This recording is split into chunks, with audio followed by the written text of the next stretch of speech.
श्री नरसिंह मेहता जी ऐसी जगह प्रकट हुए जहां बिल्कुल वैष्णवता नहीं है। वैसे इस समय गुजरात में बहुत जोर की भक्ति है, जिधर देखो गुजरात बाउंड, क्योंकि ऐसे ऐसे बड़े खंभ भक्ति के प्रकट हुए जिनको माया हिला नहीं सकती, उनका आज भी प्रभाव।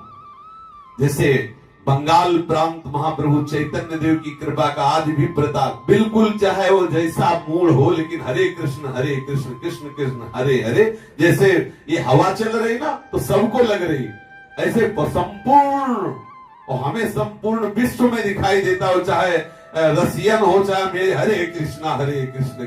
देखो महापुरुषों की कृपा और छाया हुआ है, कृष्ण नाम छाया हुआ, महापुरुषों की बड़ी अद्भुत कृपा होती है। गुजरात बड़ा पावन था उस समय जब नरसिंह मेहता प्रकट हो रहे थे, उस समय गुजरात बड़ा पावन था।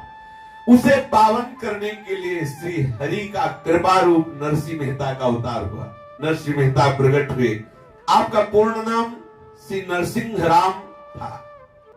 मेहता एक सम्मान सूचक शब्द है, मेहता का तात्पर्य मुखिया, ये सम्मान सूचक, ये इनकी जाति नहीं है। मेहता कोई जाति शब्द से इनका संबोधन नहीं है। मेहता अर्थात महान, अर्थात मुखिया, इसलिए प्यार से इनको घर के लोग नरसिंह राम ना कह के नरसी कहते हैं, और सम्मान देने के लिए समस्त जगत ने मेहता शब्द का प्रयोग किया, इसलिए इनको नरसिंह मेहता कहते हैं। वैसे इनका पूरा नाम श्री नरसिंह राम था, श्री नरसिंह राम। आदर देने के लिए आगे इन्हें प्यार से मेहता बुलाने लगे, तो नरसिंह मेहता इनको कहा जाता है।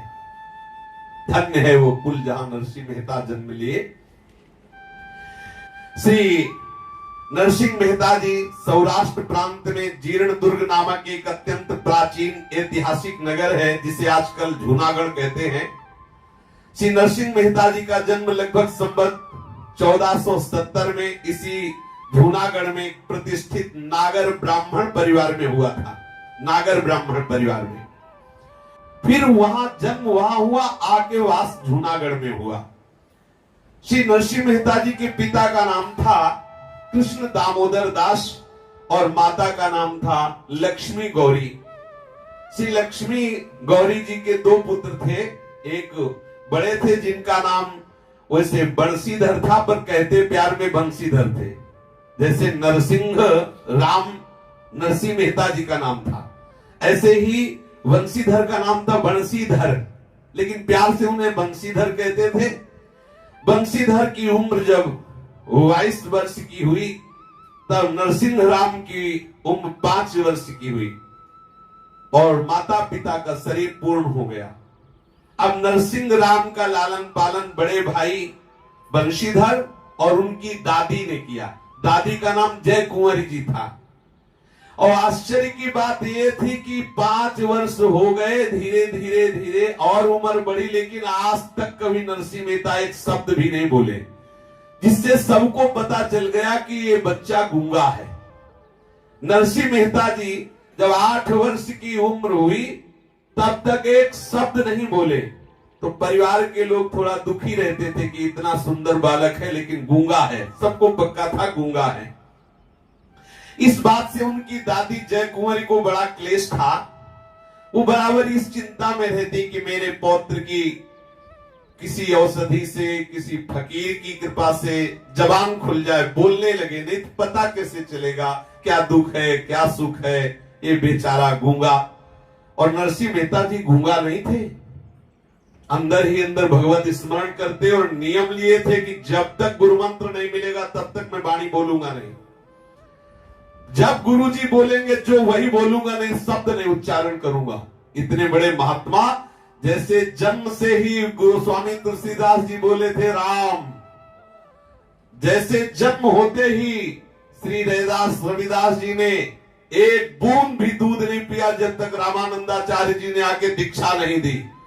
दीक्षा दी और कहा आप तब दूध पिया। ऐसे ही श्री नरसिंह मेहता जी एक शब्द नहीं बोले, नियम अंदर धारण किए हुए थे, जब तक गुरुजी नहीं बुलवाएंगे तब तक नहीं बोलेंगे। 8 वर्ष के हो गए तो उनकी दादी जय कुंवर जी को बड़ा क्लेश हुआ। वो चिंता में रहती कि मेरा पौत्र किसी तरह बोल दे। जय कुंवर जी को पूरा विश्वास था भगवान पर कि मूकम करोति वाचालम पंगुम लंघयते गिरिम यत् कृपातमहं वंदे परमानंद माधवम। क्या नहीं हो सकता भगवान से। ऐसी एक शक्ति एकमात्र भगवान ही है, उनकी पूर्ण श्रद्धा थी जो मेरे पौत्र को भी वाणी प्रदान कर सकते हैं।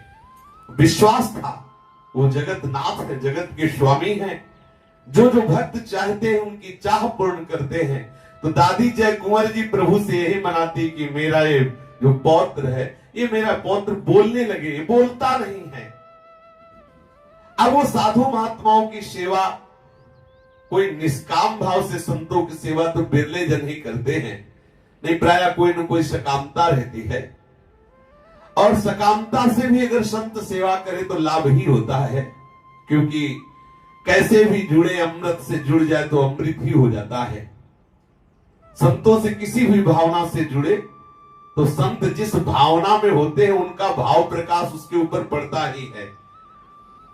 अब श्रद्धा बढ़ने लगी दादी जी की कि संत महात्माओं का आशीर्वाद ही इस बेटे से वाणी प्रकट कराएगा, अर्थात बुलवा पाएगा तो कोई महात्मा ही। अब जहां कोई महात्मा की बात सुनती तहां अपने नरसिंह जी को लेके पहुंच जाती, यथाशक्ति श्रद्धा पूर्वक सेवा करती, कभी कभी घर भी बुला लेती। श्रद्धावान को एक न एक दिन लाभ जरूर मिलता है, समय भले लगे। जय कुंवर की श्रद्धा पूरी होने का अवसर आया। फाल्गुन शुक्ला पंचमी का दिन था। ऋतुराज का सुखद साम्राज्य जगत भर में छा रहा था। मंद मंद वसंत की वायु सारे जगत के प्राणियों में नव जीवन का संचार कर रही थी। नगर के नर नारी प्रायः नित्य ही सायंकाल के समय हाटकेश्वर महादेव के दर्शन के लिए एकत्र हो रहे थे। स्त्रियां मंदिर में एकत्र होकर भजन कीर्तन कर रही थी। खास भीड़ लगी हुई थी। जय कुंवर जी अपने इस नाती को लेकर के हाटकेश्वर महादेव के दर्शन को गई और अंदर से प्रार्थना की, महादेव मेरा ये जो नाती है, पौत्र है, 8 वर्ष का हो गया, अभी बोलना नहीं, एक शब्द नहीं बोला, कृपा करो। बहुत विकल हो गई, मानो आज ही की विकलता महादेव जी ने सुन ली। जे ही मंदिर के बाहर निकली तो देखा एकांत में पद्मासन लगाए हुए बाघंबर पर एक महात्मा बैठे हैं। बड़ा हृदय आनंदित हुआ। जब नजदीक पहुंचती तो महात्मा के मुख से निकल रहा था नारायण नारायण नारायण नारायण नारायण, ऐसा प्रवाह चल रहा था नाम का। चेहरे में बड़ा तेज था, बड़ा आकर्षण था। देखते ही उनको लगा कि आज मेरी कामना पूर्ण हो जाएगी, मेरा पौत्र शायद आज बोल दे। तपोबल प्रतिभा से आकृष्ट जय कुंवर जी उनके समीप गई, दर्शन किया, प्रणाम किया, आदर भक्ति के साथ हाथ जोड़कर कहा कि महात्मा जी मैं बहुत दिनों से भटक रही हूँ। मेरे हृदय की एक लालसा है कि ये मेरा जो बालक पौत्र है, इसके माता पिता तो मर चुके हैं, देहांत हो चुका है, 8 वर्ष का है, कुछ बोलता ही नहीं। इसका नाम नरसिंह राम रखा है। सब लोग इसे गूंगा कह के बुलाते, कोई नरसिंह नहीं कहता, गूंगा कहते हैं। इसलिए आप कृपा करो, मुझे लगता है कि आपकी कृपा से इसकी वाणी खुल जाएगी। गोस्वामी जी ने संतों का हृदय लिखने की चेष्टा की।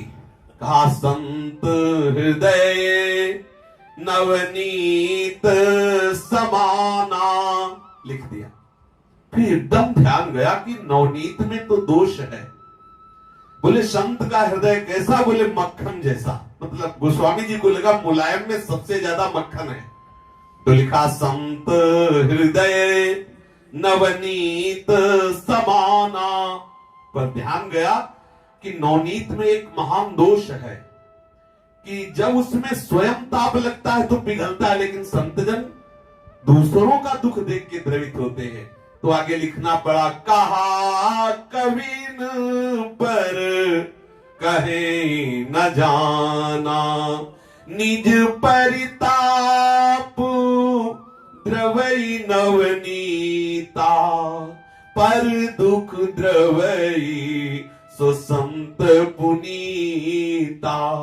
मक्खन में तो स्वयं आंच लगती तब वो द्रवित होता है, लेकिन संत दूसरे के ताप को, दूसरे के क्लेश को देखकर द्रवित हो जाते हैं।